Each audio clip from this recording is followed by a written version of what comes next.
Dear student, welcome to your channel physics the knowledge of nature. देखिए, आज chemistry का paper हो चुका है, आपने बहुत अच्छे से किया होगा। देखिए, हमने दो स्ट्रैटेजी डिस्कस की थी। एक उन बच्चों के लिए जिनकी स्टडी बहुत कम थी या कुछ भी नहीं किए थे, और दूसरी स्ट्रैटेजी हमने उसी वीडियो में डिस्कस की थी जिसमें स्टूडेंट ने अच्छी खासी तो मतलब जो है एक पढ़ाई की थी, स्टडी की थी, उसको प्रॉपर शेप हम किस तरह दे, हम किस तरह से जो है 90 प्लस लेकर आए, हमने जो है उसको जो है दूसरी स्टडी डिस्कस की थी। अब देखिए, अगर हम पहले बात करें कि भाई ऐसे स्टूडेंट जिन्होंने बहुत कम पढ़ाई की थी या बिल्कुल ही पढ़ाई नहीं की थी, और वो अपना जो है ना, जैसे कि भाई पास तो होना ही है, साथ में कुछ और स्कोर कर सके, थोड़ा सा बढ़ा सके, ताकि उनके ग्रुपिंग के लिए बहुत ज्यादा दिक्कत ना आए। तो देखिए, हमने कहा था कि भाई आपने जो है ना, ये जो दो चैप्टर है, चैप्टर नंबर 11, चैप्टर नंबर 16, इसमें बहुत कम क्वेश्चन दिए हैं टेक्स्ट के अंदर। तो ये आपने पूरी तरह पढ़ना, ठीक है, उसके सारे क्वेश्चन करना, क्योंकि क्वेश्चन ही कम दिए थे, ठीक है। उसी तरह से हमने साथ में बोला था कि जो चैप्टर नंबर 4 है, केमिकल थर्मोडायनामिक्स, ये आपने करना चाहिए, ओके, जो भी पीवाईक्यू है वो कर लेना चाहिए, ठीक है। तो अब देखिए, आज का जो पेपर हुआ है उसके अंदर क्या पूछा है। देखिए, 7 मार्क के लिए जो है ना, अल्कोहल फिनॉल जो है, ये जो चैप्टर है इससे पूछा है, और ग्रीन केमिस्ट्री 4 मार्क्स के लिए पूछा है। 1 मार्क का जो है आपको एमसीक्यू पूछ लिया, और 3 मार्क का एक क्वेश्चन पूछ लिया, तो टोटल 11 हो गए यहाँ पर। और ये जो केमिकल थर्मोडायनामिक्स है, ओके, इसमें टोटल 7 पूछा। अब अगर हमने ये 7 और 4 ले लिया, ओके, और ये जो 7 है इसमें सपोज आपने आधा ही किया तो 4 ले लिया, आप राउंड फिगर करके 4 ले लिए। तो अब देखिए आपको यहाँ पे कितना हो रहा है, ओके। अब देखिए, 7 ले लिया हमने, 4 ले लिया, और इसमें से 4 ले लिया, ठीक है। इसमें से हमने क्या कर लिया, 4 ले लिया। यहाँ पे देख लीजिए, चैप्टर नंबर 11, 16 और 4, 7, 4, और इसमें से हमने 4 कंसिडर किया। और हमने माना था कि भाई एक एवरेज, अगर आपने एमसीक्यू कुछ भी नहीं पढ़े तो आप कोई एक ऑप्शन प्रॉपरली ले ले, ओके, और सब का आंसर वही ऑप्शन रख दे, तो आपको 3 एक क्वेश्चन मिलने के चांसेस 2, 3, 4 ये हो सकते हैं। तो हमने एवरेज 3 ले लिया था। आप देख लीजिए, 3 + 7 + 4 + 4 18 हो जा रहे हैं। तो 18 में अगर आपने जो प्रैक्टिकली इंटरनल होते हैं वो मिला दिए तो 48।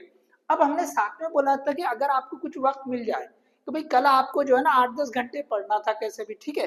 तो अगर आपने उसमें ये चैप्टर 3 और चैप्टर नंबर 7 से कुछ इंपॉर्टेंट पीवाईक्यू जैसे कुछ क्वेश्चन अगर कर लेते हैं, तो देखो इसमें तकरीबन जो है ना 7 + 4 11 का पूछा है। अगर इसमें से आप 4-5 मार्क भी गेन कर लेते हैं तो 48 + 5 53, आपकी ग्रुपिंग जो है इतने पर से ही बन जाती है, ओके। अगर स्टिल इसमें से कुछ भी नहीं किया आपने तब भी 48, it is very close to the grouping requirement, ठीक है। चले अब दूसरी बात करते हैं, प्रूफ बताएंगे कि भाई जिन लोगों ने अच्छी स्टडी की थी तो मैंने उनके लिए कुछ चैप्टर फिक्स किए थे, भाई आप ये चैप्टर पक्के करना, ओके। आप बहुत ज्यादा जैसा हर एक चैप्टर से इंपॉर्टेंट नहीं करना, आपने चैप्टर पक्का करना चाहिए। तो हमने बताया था कि भाई ये जो ब्लू में लिखे थे, ओके, ये कंपलसरी करना, और साथ में जो है ना ये एल्डिहाइड कीटोन्स और ये सॉलिड स्टेट सॉल्यूशन, आपने ये जो है ना इनको भी पढ़ना चाहिए, सारे पीवाईक्यू जो भी आप अपने लेवल पे है, लेकिन इनको किसी भी सूरत में नहीं छोड़ना चाहिए, और उनके साथ में इसका सपोर्ट लेना चाहिए कि भाई इनको भी आपने पढ़ना चाहिए।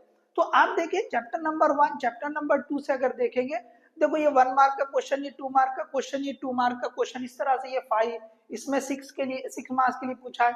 आयोनिक इक्विलिब्रियम 4 मार्क्स के लिए पूछा है। केमिकल थर्मोडायनेमिक्स अभी बताया हमने 7 के लिए पूछा है। इलेक्ट्रोकेमिस्ट्री 9, और ये जो है ट्रांजिशन वाला चैप्टर जो है वो 7 मार्क्स के लिए। Chapter number 10 halogen derivative 7 marks के लिए पूछा। चैप्टर नंबर 11 भी 7 के लिए पूछा। अल्डिहाइड कीटोन्स ये वाला भी चैप्टर 7 मार्क्स के लिए पूछा है। इंट्रोडक्शन टू पॉलीमर एक ही क्वेश्चन 3 मार्क के लिए आया है। इसी तरह ग्रीन केमिस्ट्री यहाँ पे ये 4 मार्क्स के लिए पूछा है। अब इन सबका टोटल करें तो टोटल 66 हो रहा है। देखिए, अब देखिए इसमें ऑलरेडी हमने 5 चैप्टर छोड़ दिए हुए हैं। आप देख लीजिए 11 चैप्टर है, तो आप बोलेंगे सर इसमें ऑप्शन भी तो आ रहे हैं, तो ऑप्शन के लिए तो 5 चैप्टर चले गए ना हमारे, तो हमको ये लगभग जो है ना पूरा की पूरा मिलने वाला है। तो 66 का 66 लगभग मिल जाएगा।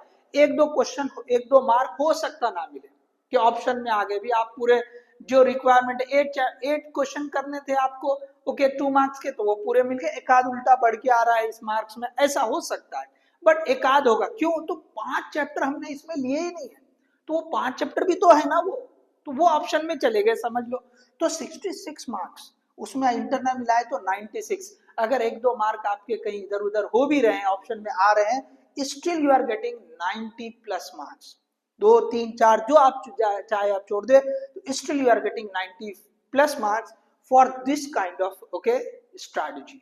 सो होप आपने बहुत अच्छे से किया होगा। यहाँ पे हमने जो डिस्कस किया था कि भाई उसके अकॉर्डिंग भी आप एक अच्छा खासा स्कोर कर सकते थे, ऑर्गेनाइज स्टडी कर सकते थे, वो हमने यहाँ पे इस मार्क्स के थ्रू जो है आपको प्रूफ करके बता दिया है।